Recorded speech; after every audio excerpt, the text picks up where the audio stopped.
Bueno, buenas noches, hermanas. De nuevo en nuestro encuentro de mujeres conforme al corazón de Dios. Hoy es nuestro cuarto estudio de la serie de estudio El diseño de Dios y la pureza sexual en la mujer. Bueno, hoy vamos a tener nuestro cuarto estudio que se tratará sobre las adicciones sexuales. Pero antes, pongámonos en oración. La hermana Jamie preparó una oración para comenzar. Entonces, le doy la bienvenida.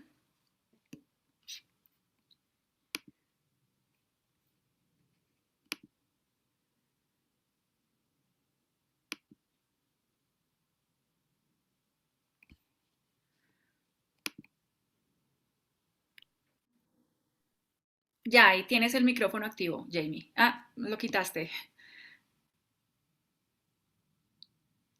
Adelante, Jamie. Ya, Ok. ya, ¿sí? Ahí ya se escucha bien. ¿Aló, me escuchan bien? Ok. Buenas noches a todas. Oremos entonces. Entreguémosle al Señor este tiempo de estudio.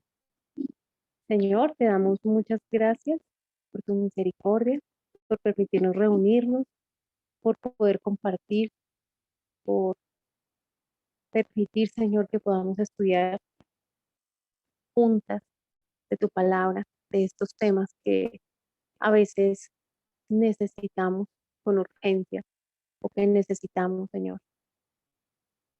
Te pedimos, Señor, que nos permitas con un corazón limpio, Señor, delante de ti, poder recibir todas estas enseñanzas. Te damos gracias por tu misericordia, por permitirnos estar aquí, las que están escuchando. Te damos gracias por Claudia. Te pedimos que la ayudes, que la guardes, que le des de tu espíritu, de tu inspiración, Señor, para que pueda hablar a nuestros corazones y pueda transmitir, Señor, la enseñanza de esta noche. Agradecemos, Señor, porque son enseñanzas sabias que nos pueden ayudar, Señor, a crecer, no solamente en nuestra vida espiritual, sino en nuestra vida de pareja. Te damos gracias por estos estudios y te doy gracias, Señor, por la iglesia y te doy gracias por las mujeres que estamos escuchando en esta noche. Alabado sea tu nombre, Señor. Dejamos nuestros corazones y esta enseñanza en tus manos, esperando que tú, Señor, nos bendigas y nos permitas crecer, Señor. Te damos gracias en el nombre de tu Hijo Jesucristo.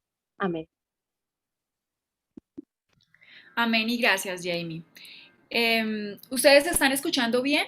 O hay que escuchar el himno, pero a veces pasa con internet y con la tecnología. Bueno, vamos a entrar en materia del estudio. Hoy es nuestro cuarto programa de la serie de estudio acerca del diseño de Dios y la pureza sexual en la mujer. Hoy vamos a estar hablando acerca de las adicciones sexuales. Hemos estudiado del diseño de Dios en la sexualidad, encontrándonos con valiosas perlas teológicas para la sexualidad, como como el hecho de que hemos sido diseñados como seres sexuales para aprender un lenguaje del amor que apunta realmente a Dios. A este punto del estudio, espero que todas hayamos comprendido que el diseño de Dios para el sexo va mucho más allá de algo meramente físico, sino que la unión física es realmente el clímax del conocer, ser conocida y profundamente respetada en todas las esferas de nuestra vida, mental, emocional, espiritual y física. Es precisamente regresando al diseño original que podemos desaprender todo lo que el mundo nos ha enseñado y deshacer las artimañas de Satanás en nuestras mentes. Pero esto para algunas no resulta tan sencillo porque se encuentran atrapadas en adicciones sexuales, ya sea la pornografía, el sexo cibernético o la autosatisfacción. La realidad es que en la actualidad vivimos una porno ilusión. Eso es lo que ofrece el mundo hoy, una porno ilusión. todo está lleno de información acerca del sexo, como el mundo lo ofrece. Basta con ir a un centro comercial, mirar una vitrina. El otro día me encontré con una vitrina que decía algo así como: las chicas buenas van al cielo y las malas se visten con y la marca del almacén. Basta mirar la ropa para entender un poco el mensaje. Y esto lo vemos en todas partes. Nos encontramos con este tema, con este llamado, si es un comercial, si es una canción con una voz sensual y que está hablando sobre temas sexualmente explícitos. De todas las maneras estamos bombardeadas con esta información, pero no es real lo que ofrece, es decir, no cumple lo que promete. Me encontraba con un aviso del periódico, en un periódico popular, con unas cifras y la fuente es Profamilia, la fuente del estudio es Profamilia. Y dice el titular: en pandemia, ¿no? Y habla de unos porcentajes. Dice: en pandemia las relaciones sexuales son un 30% menos. El cibersexo o las videollamadas aumentó un 12%. La masturbación aumentó un 35%. El envío de imágenes calientes aumentó un 27%. La pornografía, el 27% de las personas en pandemia vieron más pornografía. Las rupturas aumentaron un 64%, es decir, terminaron con su pareja. Esta fuente es de Profamilia. Y dice: de acuerdo con un estudio de Profamilia, las cuarentenas han afectado la actividad sexual de los colombianos. Le contamos datos más significativos de este estudio que se hizo con 2.444 personas de nuestro país. No es mentira lo que hemos hablado, ¿verdad? Noten dos cosas. Hay 30% menos de relaciones sexuales, pero aumentó la pornografía, el cibersexo, la masturbación, el envío de imágenes calientes, un deseo cada vez mayor de un placer cada vez menor. Y lo que es peor aún, 64% más de rupturas matrimoniales entre parejas. Impresionante, ¿no? Es una realidad. Tenemos un fácil acceso a Internet y quizás sea eso lo que haya aumentado en esta medida casi explosiva este tema. Porque en los tiempos quizás de nuestros padres, ¿no? Hablo de mis padres en los años 60, quizás antes de los años 60, cuando ellos vivieron su adolescencia, pues ellos no tenían acceso a pornografía. Ya después vino otra generación, mi generación, que tuvo acceso a la pornografía, pero con gran dificultad. Si era un menor de edad, tenía que llevar a un primo, un amigo mayor de edad para alquilar una película. Y era una película. Pero ahora está a la vuelta de un clic, ¿verdad? Hasta en un comercial, en medio de unos dibujos animados, puede salir simplemente un aparente video musical que realmente es pornografía. Quizás algunas puedan, en este punto del estudio, estarse preguntando aún: ¿una mujer creyente con adicciones sexuales? Y esta es una muy buena pregunta, que de hecho debe procurarse a alguien que profese la fe cristiana y haya caído en este tipo de pecados. Ese es un comienzo obligado, hermanas, para cualquier mujer que se encuentre atrapada en una adicción sexual. Necesita preguntarse esto: ¿soy una verdadera creyente? ¿En verdad he venido a Cristo para salvación? Porque en Cristo hemos sido liberados de la esclavitud del pecado y Él nos capacita para obrar en santidad y vivir vidas que le glorifiquen. Pero un creyente, hermanas, un creyente es susceptible de caer en cualquier tipo de pecado. Y particularmente, los pecados sexuales son biológicamente muy adictivos. No podría explicar con exactitud cómo un creyente puede llegar a ese punto. En unos casos tiene que ver con el trasfondo familiar y cultural, las cosas a las que se vio expuesta esta persona desde su infancia o antes de venir a Cristo, y en otras personas, aún creciendo en un ambiente familiar sano, aún en medio de la iglesia, llegan a abrazar pecados que nosotros equivocadamente hemos denominado respetables y luego llegan a convertirse en pecados escandalosos, cuando no se lucha de la mano del Señor. De hecho, he encontrado algo repetitivo en la consejería, y es que una vez un creyente confiesa un pecado sexual y comienza una lucha seria, el Señor descubre la raíz de su pecado y encuentran que tienen una lucha con el orgullo y el egoísmo, pecados que solemos respetar. Por eso el mismo apóstol Pablo, cuando va a tratar con la impureza sexual, aborda el tema del amor sacrificial. ¿Y qué es lo contrario al amor sacrificial? El egoísmo. Esa es la raíz del pecado sexual, el egoísmo. Quiero lo que me satisface a mí. Pablo estaba escribiendo en la era de la Grecia y Roma antiguas, cuando la inmoralidad sexual estaba tan propagada como lo está hoy en día. Pablo les dice a estos jóvenes creyentes, sed imitadores de Cristo.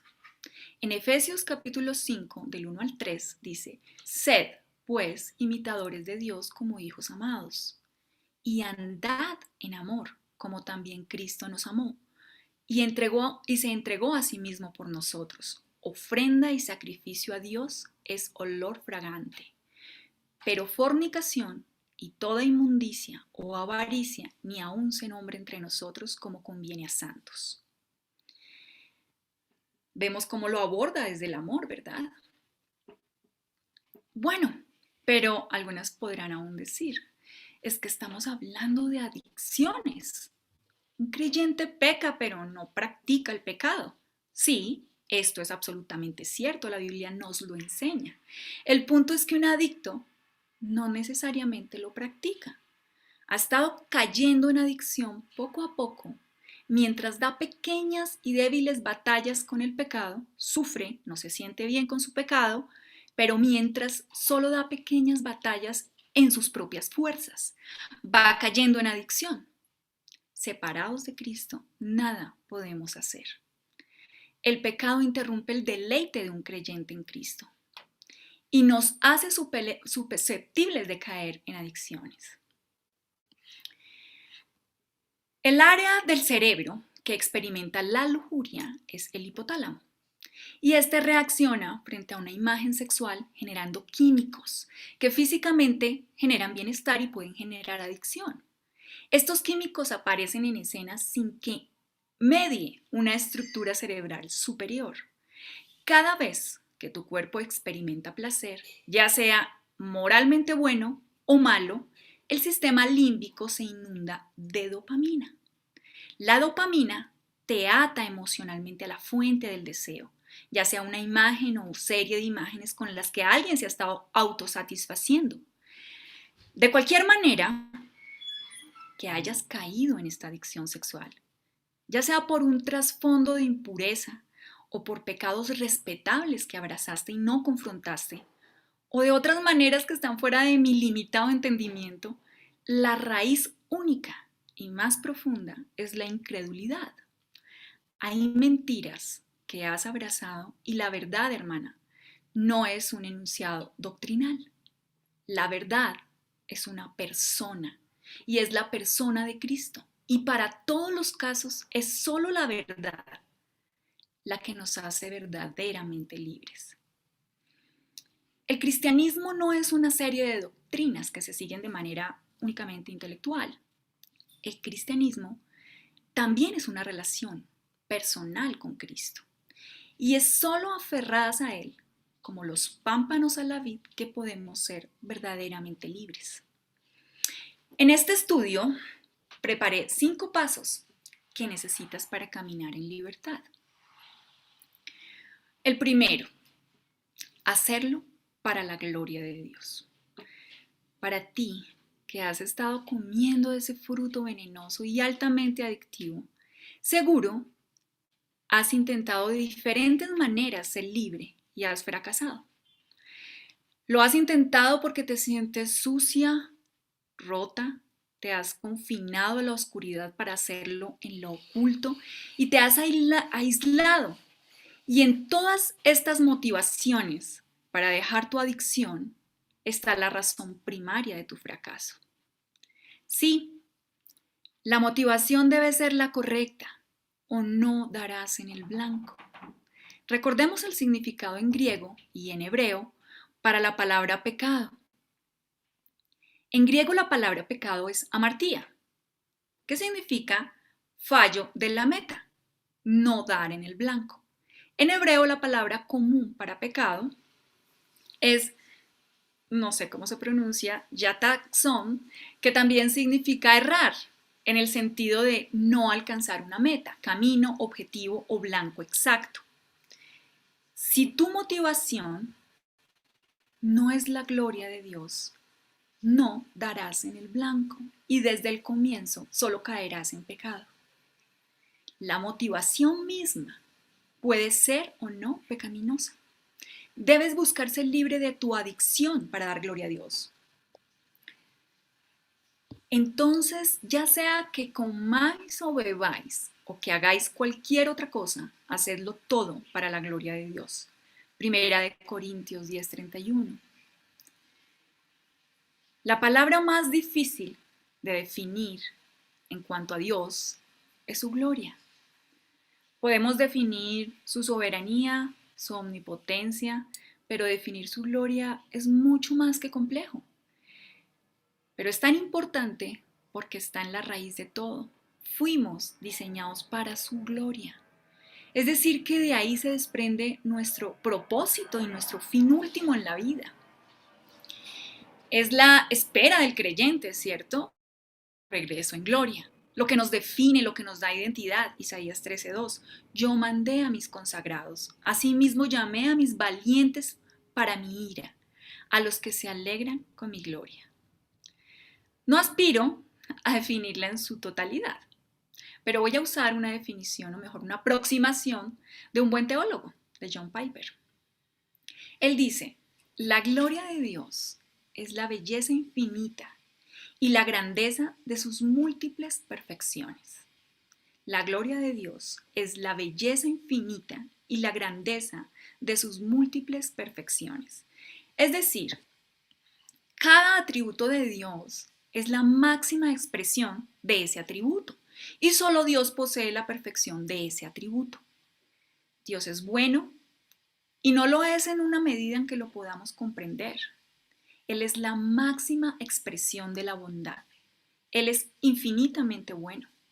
Él es la bondad misma.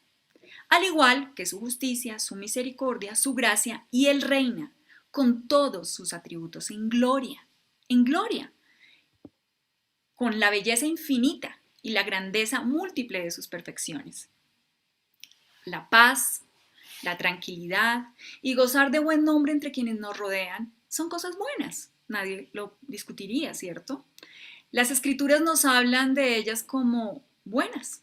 De la paz nos dice que se aparte del mal y haga el bien, que busque la paz y la siga. Del buen nombre nos dice más vale el buen nombre que las muchas riquezas y el favor que la plata y el oro, ¿cierto? También nos dice lo malo que es una mujer que se comporta como un objeto de seducción. En Proverbios 22:1 dice, como zarcillo de oro en el hocico de un cerdo es la mujer hermosa apartada de razón. Dios es el autor del bien y separados de Él ningún bien podemos hacer. El problema es que buscar estas cosas como la paz, la tranquilidad, el buen nombre, es solo buscar lo externo del mandamiento. Me explico, el mandamiento tiene el espíritu de la norma y lo exterior de la norma. Por ejemplo, no levantar falsos testimonios ni mentir. No mentir es lo exterior de la norma. El espíritu de la norma es glorificar a Dios con la verdad, con hablar verdad. Es decir, adornar nuestras vidas con su doctrina, reconociendo que Dios es el autor del bien y que Él es la verdad misma, que su mandamiento es bueno y que queremos andar en el mandamiento y experimentar así un poco de su bondad. Cuando hacemos las cosas para nuestra gloria, estamos fuera del bien, fuera del mandamiento, porque nuestra gloria es vana, es decir, vacía. No hay gloria verdadera en nosotros, sino vanagloria. Por eso es que hacer las cosas por vanagloria, por buen nombre, solo deja vacío y decepción. Hacer las cosas por vanagloria solo como perfeccionar nuestro pecado. Es pulirlo exteriormente para que nadie lo note, para que nadie note la podredumbre que llevamos dentro y la vaciedad que nos acompaña. Lo bonito de todo esto es que su gloria nos trae bien. El mandamiento es bueno, porque todos los mandamientos reflejan los pensamientos de Dios y su carácter santo. Hacer las cosas para su gloria es adornar con nuestras vidas su doctrina, y eso redunda en nosotros con paz, en nuestros corazones, buen nombre, en medio de quienes nos rodean y pureza sexual. Con todo esto, con todo y esto, sé que aún tienes preguntas de cómo ser libre para la gloria de Dios. Dios, habiendo hablado hace mucho tiempo, en muchas ocasiones y de muchas maneras a los padres por los profetas, en estos últimos días nos ha hablado por su Hijo, a quien constituyó heredero de todas las cosas, por medio de quien hizo también el universo.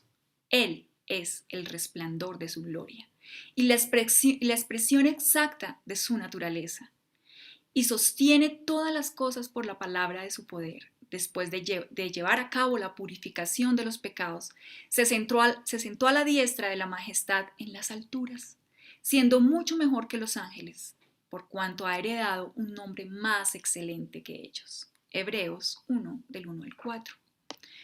Nuevamente, la respuesta es una persona, la persona de Jesucristo, la segunda persona de la Trinidad. Él es el resplandor de su gloria. Esto es importante. Cuando estas escrituras nos enfocan en la gloria del Señor, lo que realmente nos están diciendo es que veamos su gloria en Jesucristo, el Hijo de Dios. Entonces hagamos una conexión aquí.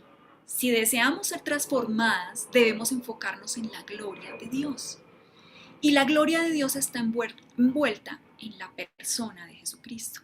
Y es allí en donde quiero poner tu foco, en Cristo.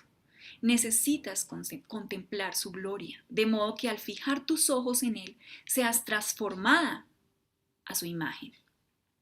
Y con esto me voy al segundo punto. Ven a Cristo.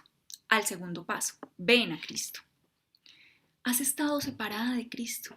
Ya sea porque nunca realmente has venido a Él o porque el pecado ha interrumpido tu deleite en Cristo. Voy a leer Juan 4, del 7 al 28. Vino una mujer de Samaria a sacar agua, y Jesús le dijo, dame de beber, pues sus discípulos habían ido a la ciudad a comprar de comer. La mujer samaritana le dijo, ¿cómo tú siendo judío me pides a mí de beber, que soy mujer samaritana? Porque judíos y samaritanos no se tratan entre sí. Respondió Jesús y le dijo, si conocieras el don de Dios y quién es el que te dice, dame de beber, tú le pedirías y él te daría agua viva. La mujer le dijo, Señor, no tienes con qué sacarla, y el pozo es hondo, ¿de dónde pues tienes el agua viva? ¿Acaso eres tú mayor que nuestro padre Jacob, que nos dio este pozo del cual bebieron él, sus hijos y sus ganados? Respondió Jesús y le dijo, cualquiera que bebiere de esta agua volverá a tener sed. Mas el que bebiere del agua que yo le daré no tendrá sed jamás, sino que el agua que yo le daré será en él una fuente de agua que salte para vida eterna. La mujer le dijo, Señor, dame esa agua, para que yo no tenga sed, ni venga aquí a sacarla. Jesús le dijo, ve, llama a tu marido y ven acá. Respondió la mujer y dijo, no tengo marido. Jesús le dijo, bien has dicho, no tengo marido, porque 5 maridos has tenido, y el que ahora tienes no es tu marido. Esto has dicho con verdad. Le dijo la mujer, Señor, me parece que tú eres profeta. Nuestros padres adoraron en este monte y vosotros decís que en Jerusalén es el lugar donde se debe adorar. Jesús le dijo, mujer, créeme que la hora viene cuando ni en este monte ni en Jerusalén adoraréis al Padre. Vosotros adoráis lo que no sabéis. Nosotros adoramos lo que sabemos, porque la salvación viene de los judíos. Mas la hora viene, y ahora es, cuando los verdaderos adoradores adorarán al Padre en espíritu y en verdad. Porque también el Padre tales adoradores busca que le adoren. Dios es espíritu, y los que le adoran en espíritu y en verdad es necesario que le adoren. Le dijo la mujer, sé que ha de venir el Mesías, llamado el Cristo. Cuando Él venga, nos declarará todas las cosas. Jesús le dijo, yo soy el que habla contigo. En esto vinieron sus discípulos y se maravillaron de que hablara con una mujer. Sin embargo, ninguno dijo, ¿qué preguntas o qué hablas con ella?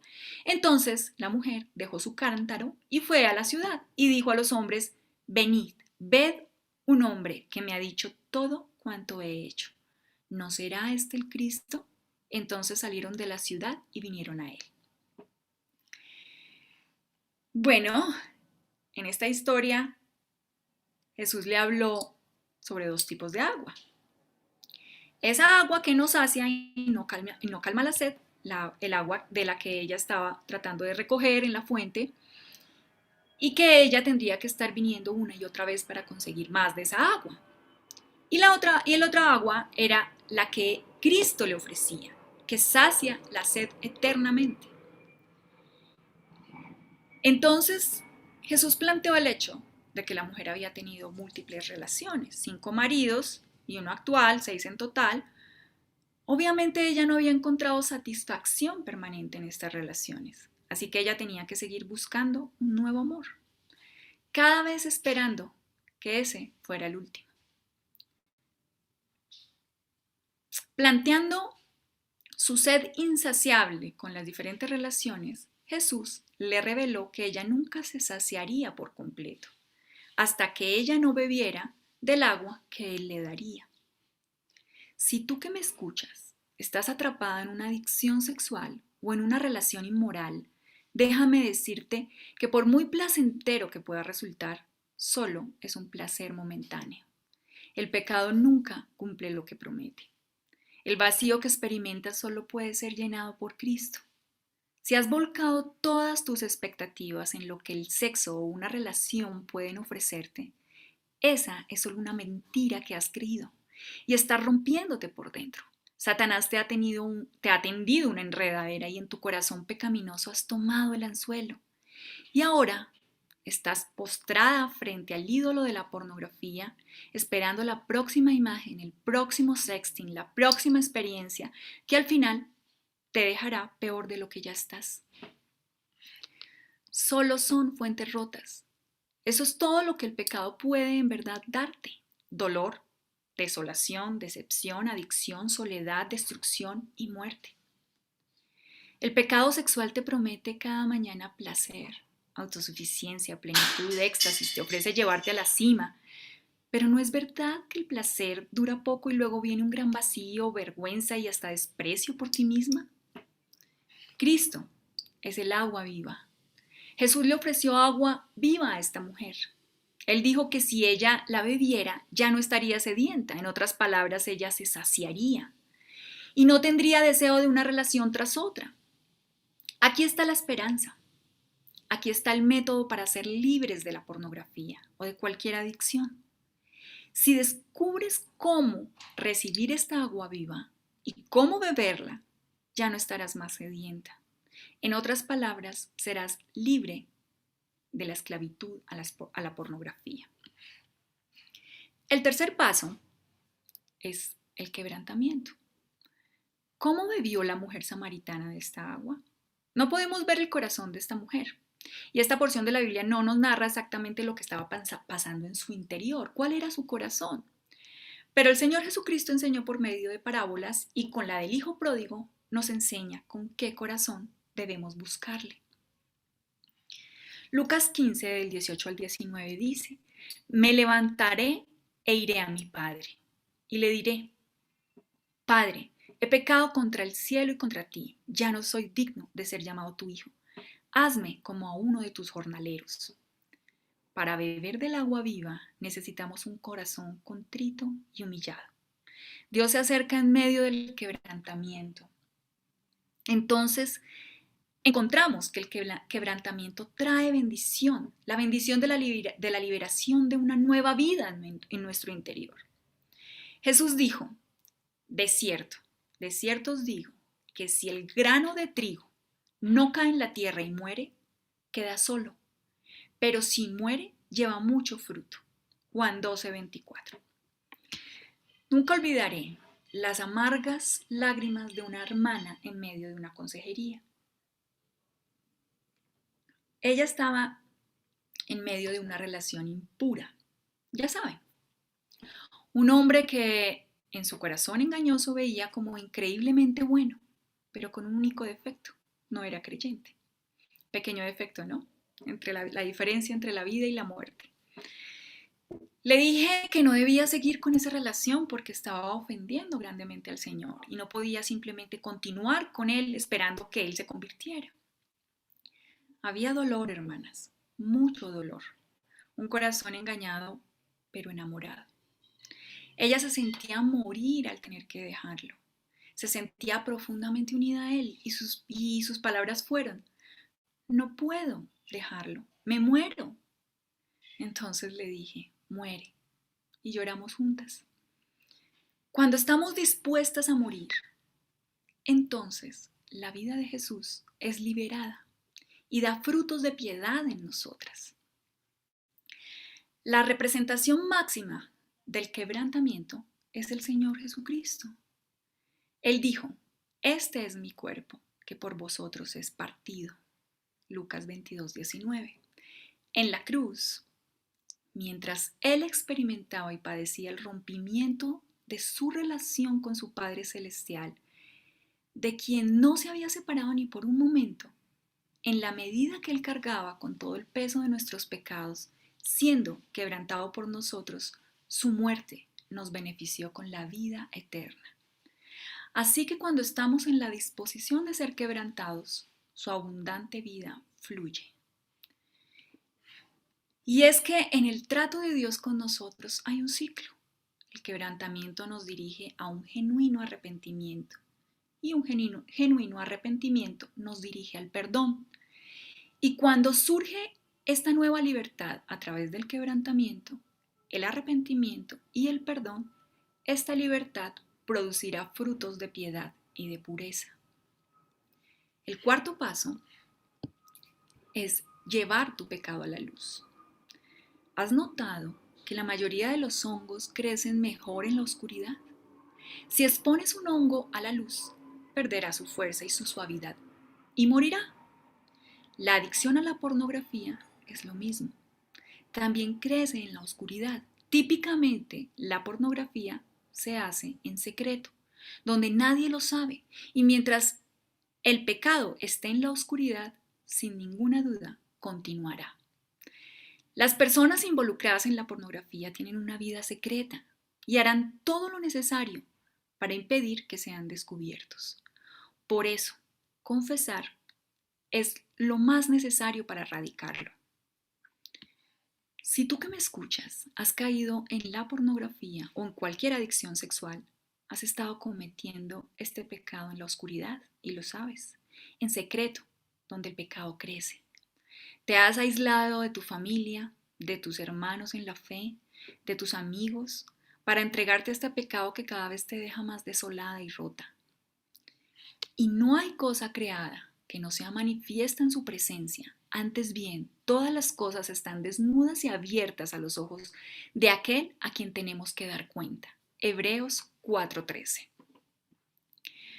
Pero del Dios, de todos te has podido esconder, pero de Dios no te has podido esconder jamás. Él conoce tu pecado. Él ha visto en lo que has caído y en pos del ídolo que te has ido. Le has ofendido grandemente. Confesarle a Dios es ponerte de acuerdo con Él que has pecado, que has hecho lo malo delante de Él. Le has ofendido grandemente. pero aún necesitas traerlo a la luz. Sí, a la luz con una hermana madura en la fe. Una hermana. Estos temas sexuales definitivamente son niñas con niñas y niños con niños. Esa otra mujer, a una mujer madura en la fe, que debes buscar para exponer tu pecado a la luz. Esta humillación te traerá libertad. Otro podrá ver con más claridad las cosas porque el pecado engaña al corazón de quien lo comete. Pero otros sí lo ven con claridad. Debe ser una hermana en la fe porque solo un creyente podrá enviarte pequeñas lanchas de salvación que se encuentran en la Biblia, un día a la vez. Esa es la iglesia. Y esa, hermanas, es un invento de Dios. Él se complace de obrar en su iglesia cuando dejamos de ver la iglesia como un lugar donde vamos a exhibir nuestra piedad. Y nos comenzamos a ver como lo que somos, un hospital de heridos por el pecado que se ayudan unos a otros de la mano de Cristo. Si estás atrapada en el pecado sexual, busca una hermana madura en la fe. Confiésale tu pecado, pídele ayuda y cultiva una relación de rendición de cuentas. La pornografía es fuertemente adictiva. No confíes en ti misma porque es precisamente tu corazón el que te engaña y se convierte en tu peor enemigo. Necesitas salir de ti, buscar ayuda, confesar, sacarlo a la luz, desenmascarar tu pecado. Y el siguiente paso es establece compromisos. Una vez que vas de la mano de una hermana en la fe, establece con ella una serie de compromisos para caminar en arrepentimiento, en la dirección opuesta a tu adicción. Eso es caminar en arrepentimiento, caminar en dirección opuesta. Necesitas discernir con ella todo lo que te es ocasión de caer. Elabora una lista con esos compromisos, fírmala y pídele a esa hermana que ambas guarden una copia. Sobre esa lista será tu rendición de cuentas. Si tu mano te fuere ocasión de caer, córtala. Mejor te es entrar en la vida manco que teniendo dos manos ir al infierno, al fuego que no puede ser apagado, donde el gusano de ellos no muere y el fuego nunca se apaga. Y si tu pie te fuere ocasión de caer, córtalo. Mejor te es entrar a la vida cojo que teniendo dos pies ser echado en el infierno, al fuego que no puede ser apagado, donde el gusano de ellos no muere y el fuego nunca se apaga. Si tu ojo te fuere ocasión de caer, sácalo. Mejor te es entrar en el reino de Dios con un ojo que teniendo dos ojos ser echado al infierno. Marcos 9, 43, 47. Jesús no está refiriéndose a un corte físico realmente, de su pie o de sacarse un ojo. Los ciegos también desean, los cojos también caen en adicciones. El Señor está hablando de remover por completo las causas de tu pecado. Él está diciendo que si quieres ser libre, algunas cosas en tu vida tienen que salir. Y debes hacer cualquier cosa que implique tanto dolor como arrancarte un ojo o cortarte un pie. Dolerá, puedes estar segura, pero la lección es esta: o cortas lo que te es ocasión de caer, o te desprenderás del Señor Jesucristo y de una buena conciencia. Y el último paso es cultiva tu relación personal con Cristo. Si Lutero hoy, 500 años después de la Reforma, se levantara de su tumba y viera a tantos reformados teniendo fuertes debates teológicos, muy ilustrados, pero que si les preguntas acerca de su tiempo de oración, te vas a encontrar con que no tienen una relación personal con Cristo. No oran. Su teología no informa sus oraciones. No buscan la guía del Señor en total dependencia a Él. Una de las banderas más importantes de la Reforma fue el sacerdocio universal. ¿Y qué implicación tiene esto si no es precisamente que el velo fue rasgado, que necesitamos una relación con Dios? Eso es el sacerdocio universal. Tenemos acceso al lugar santísimo. Dietrich Bonhoeffer escribió en El costo del discipulado algo así. Así comienza. La cruz no es el terrible final a lo que sería una feliz vida de temor al Señor, sino que no se encuentra al principio de nuestra comunión con Cristo. Cuando Cristo llama a un hombre, le ofrece a venir y morir. Es la misma muerte cada vez. Muerte en Cristo Jesús, la muerte del hombre viejo a su llamado. En consejería casi siempre surge esta pregunta: ¿y si Cristo no es suficiente para mí? Y surge porque cuando ofrecemos a Cristo como fuente de agua viva, que lo es, se entiende como que no habrán más deseos pecaminosos, ¿verdad? Y es necesario decir que Cristo es suficiente. Pero mientras estés de este lado de la gloria, llevarás contigo un remanente de pecado. El viejo hombre sentirá deseos. Necesitas traer cada pensamiento cautivo a Cristo y hacer morir de inanición al viejo hombre, un día a la vez. Mientras que el tiempo cultivas la nueva vida que hay en ti, con la lectura de las Escrituras, la oración, contemplando a Cristo, buscando sus pisadas, siendo guiada por Él, aferrada a Él como los pámpanos a la vid, mientras esperas su regreso en gloria, estás siendo vestida de novia. Muchas aquí no estamos lidiando con un pecado sexual, y lo sé, pero todas, sin excepción alguna, somos susceptibles de caer. Comencé este estudio con la difícil tarea de exponer un poco cómo es que un creyente puede caer en un pecado sexual, precisamente para este final. Un final corporativo, hermanas. Necesitamos dejar de pensar cada vez que escuchamos que alguien ha caído en un pecado sexual: seguro no era uno de nosotros, no era un verdadero creyente, y soltamos esa carga que debemos llevar los unos por los otros. Es por esto que Pablo dice en 2 Corintios capítulo 11, versículo 2, porque celoso estoy de vosotros con celo de Dios, pues os desposé a un esposo para presentaros como virgen pura a Cristo.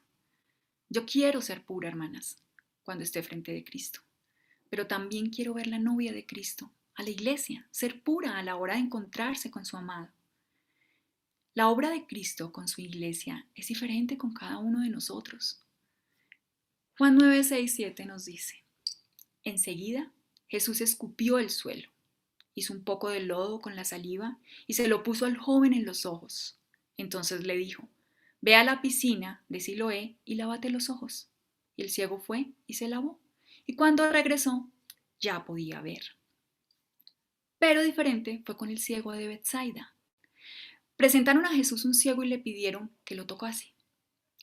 Jesús tomó en la mano al ciego y lo condujo fuera de la aldea. Allí le untó los ojos con saliva, le puso las manos encima y le preguntó: ¿ves algo? El ciego abrió los ojos y dijo: veo a la gente, son como árboles que andan. Jesús le puso otra vez las manos sobre los ojos y entonces el ciego vio perfectamente. Estaba curado, podía ver ya con toda claridad. Esto está en Marcos 8, del 22 al 26. Adicionalmente que la obra con cada uno es diferente, somos traídos de diferentes contextos. Esto me recuerda a los 12 discípulos que son un comprimido de la iglesia. Había un cobrador de impuestos al servicio del imperio, había un revolucionario, un celote que había estado contra el imperio, habían pescadores humildes sin preparación y había un médico. Hasta un falso creyente había. Dios obra en su iglesia como un engranaje, los unos con los otros. Tenemos que cambiar esa idea de la iglesia como un lugar para exhibir piedad. Confesarnos los unos a los otros es necesario, lavarnos los pies mutuamente mientras esperamos el regreso de Cristo en gloria, cuando al verle cara a cara ya no podamos pecar más y seamos glorificados juntamente con Él. Esa será la plenitud total de su reino. El pecado ya no tendrá influencia sobre nosotras. No más del viejo hombre, no más de nuestra carne, no más tentaciones, no más luchas. Seremos completamente libres. Apocalipsis 19, versículos 6 al 8. Y oí como la voz de una gran multitud, como el estruendo de muchas aguas y como el sonido de fuertes truenos que decía: Aleluya, porque el Señor nuestro Dios Todopoderoso reina. Regocijémonos y alegrémonos y démosle a Él la gloria, porque las bodas del Cordero han llegado y su esposa se ha preparado. Y a ella le fue concedido vestirse de lino fino, resplandeciente y limpio. Entonces dice en el capítulo 21, Versículo 1. Y vi un cielo nuevo y una tierra nueva, porque el primer cielo y la primera tierra pasaron, y el mar ya no existe.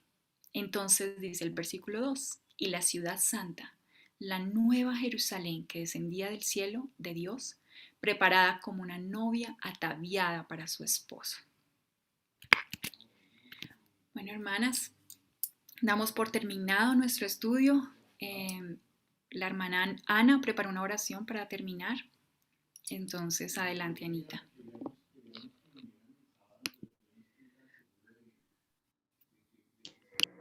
Hermanas, dispongamos nuestro corazón y elevemos al Señor una oración, rogándole pues que nos ayude y nos guíe en este proceso de la santificación. Padre amado, en este momento quiero darte infinitas gracias, Señor, por tu amor, por tu gran bondad y misericordia, por tu gran misericordia y amor al dejarnos tu palabra, Señor, que es la que nos muestra la forma como debemos vivir una vida santa y una vida piadosa ante ti, Señor. Ayúdanos, Señor, a vivir una vida que te agrade a ti, a obedecer tu palabra, a ser como la samaritana que buscó, Señor, y te pidió beber de esa agua que tú das para calmar nuestra sed. Esa es la única agua que calma nuestra sed de felicidad, de placer, de gozo. Y es un gozo eterno, Señor, que no cambiemos nuestra felicidad eterna por gozos temporales que ofrece la vida, por placeres falsos que ofrece este mundo, Señor. Reacuye nuestro corazón, nuestro espíritu con tu Santo Espíritu para que cada día veamos más clara la luz de tu palabra, Señor. Padre amado, que cada vez escudriñemos más tus escrituras, Señor, y busquemos vivir una vida conforme a tu voluntad. Padre amado, ayúdanos en esta lucha de santificación y que seamos ejemplo para otras mujeres. Bendito Dios en el caminar cristiano y en una vida pura y santa. Te lo pido en el nombre precioso de tu Hijo Jesucristo. Amén. Amén y muchas gracias.